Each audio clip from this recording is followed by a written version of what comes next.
Okay, so that was what I was reading a long time ago. Like, not a long time ago, but like maybe like within the last 3 years, I read the first report about it or something like that.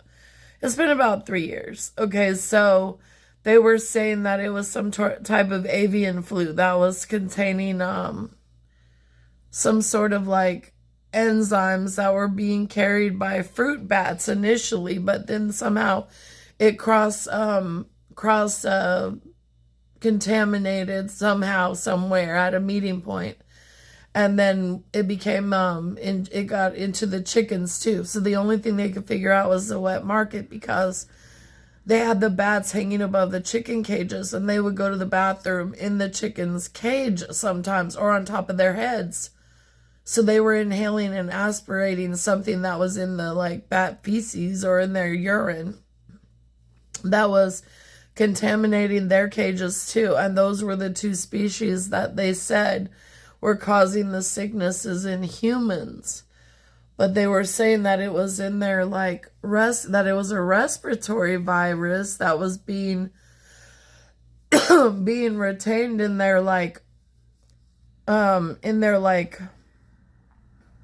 all the way to their urine, so throughout a crystalline structure.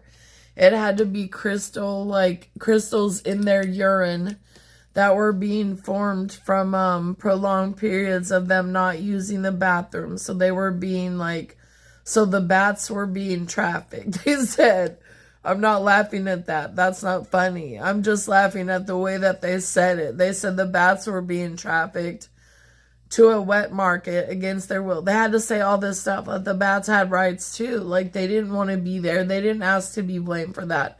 So they were like, so you have to blame they said the Hunan, not Wuhan. They said not Shenzhen, not Wuhan. They said Hunan wet market.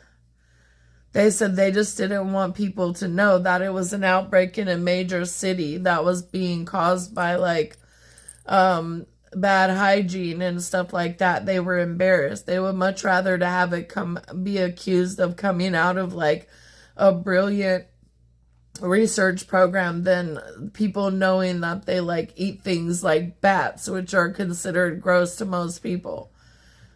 But for some reason, some people had to consider that so much of a delicacy that they had to like have it at that market, and people caught it on video and everything and reported it. And so of course later on they were like, we can't even deny that we had them here, because they were here and they were like documented by people who were grossed out from another country.